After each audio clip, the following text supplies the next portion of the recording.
Bonjour à toutes et à tous. Aujourd'hui, on va s'intéresser à un penseur français assez particulier, aussi fascinant que discret, le philosophe Clément Rosset.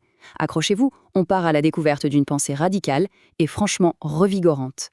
C'est une bonne question, ça, et elle colle parfaitement à Clément Rosset. Il a pourtant côtoyé les plus grands noms de sa génération, mais il a toujours préféré tracer sa propre voie. Un esprit libre, farouchement indépendant. Le contraste est vraiment frappant. D'un côté, on a les poids lourds, Derrida, Foucault, des superstars mondiales qui ont fondé des écoles de pensée entières. Et de l'autre, il y a Rosset.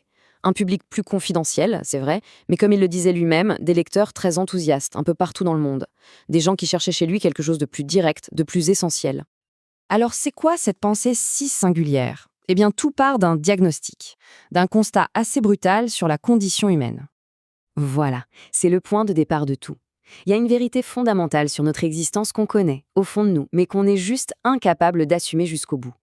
L'image est incroyable, non? Rosset nous ramène à ce choc presque primal, celui du gamin qui découvre pour la première fois que le monde ne va pas se plier à ses désirs. C'est cette stupéfaction originelle face à un réel qui résiste, face à ce qui est inévitable.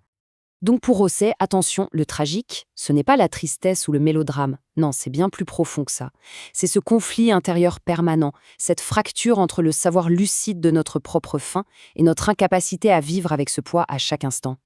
Bon, face à un diagnostic aussi implacable, on pourrait s'attendre à une philosophie du désespoir, du grand « à quoi bon ?» Mais en fait, c'est tout l'inverse. La prescription de Rosset est radicale et pour le moins surprenante. Du coup, la question se pose. Face à ce constat, on fait quoi? Quel remède peut-on bien trouver? Et c'est là que la pensée de Rosset devient vraiment déroutante et prend tout le monde à contre-pied. Et voilà sa réponse. Pour Rosset, la joie, ce n'est surtout pas un pansement sur la douleur, et encore moins une fuite. La vraie joie, la joie authentique, c'est quelque chose de bien plus fort et de bien plus exigeant. Et ça illustre parfaitement la différence. Le bonheur, tel qu'on le conçoit d'habitude, il cherche à nous faire oublier le pire. La joie de Rosset, elle puise sa force dans l'acceptation du pire. C'est une sorte de jubilation qui n'évite pas l'obstacle, mais qui intègre la connaissance du pire à son exercice. Accepter le pire pour trouver la joie, d'accord, mais pourquoi est-ce si difficile? C'est parce que, selon Rosset, on a un mécanisme de défense quasi infaillible contre la réalité. Il appelle ça le double. C'est notre réflexe le plus naturel.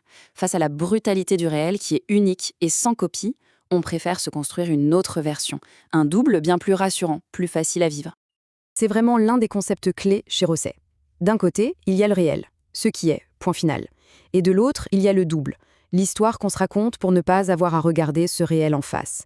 Et d'après lui, on passe quasiment toute notre vie dans cette deuxième version. Cette citation montre bien la puissance de cette illusion. Le double, c'est une véritable forteresse. C'est pour ça que, selon Rosset, on ne peut pas vraiment désillusionner quelqu'un. On ne peut guérir que des biens portants, comme il disait. Une pensée aussi exigeante, aussi brute, on pourrait croire qu'elle mène tout droit au cynisme. Mais comment elle se traduit dans la vie de tous les jours? De manière assez surprenante, elle débouche sur tout le contraire, une forme de compassion pure. C'est une objection légitime. Si la morale, les grands principes, ne sont qu'une construction pour nous rassurer, une illusion de plus, alors qu'est-ce qui guide nos actions envers les autres? Et la réponse de Rosset est désarmante de simplicité. L'action juste, elle ne vient pas d'une théorie ou d'un principe abstrait. Non, elle vient d'une réaction humaine, immédiate, viscérale face à la souffrance d'autrui. Tout simplement, la compassion. C'est une phrase qui frappe fort. Pour lui, la vraie éthique, elle est spontanée. Si on a besoin de se référer à un code, à un livre, pour être bon, c'est que quelque chose ne tourne pas rond à la base. J'adore cette métaphore, elle est tellement parlante. L'idée, c'est que la gentillesse ou la compassion, ça ne devrait pas être un pense-bête, un truc qu'on se force à se rappeler. Ça devrait être un réflexe, une évidence. Et là, on arrive à la phrase que Rosset lui-même considérait comme la plus importante de toute son œuvre.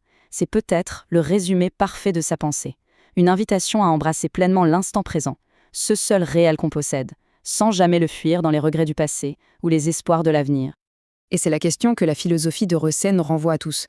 Une question assez vertigineuse qui invite chacun à examiner ses propres illusions, ses propres doubles, et peut-être, qui sait, à trouver dans cette difficile acceptation du réel une joie aussi puissante qu'inattendue,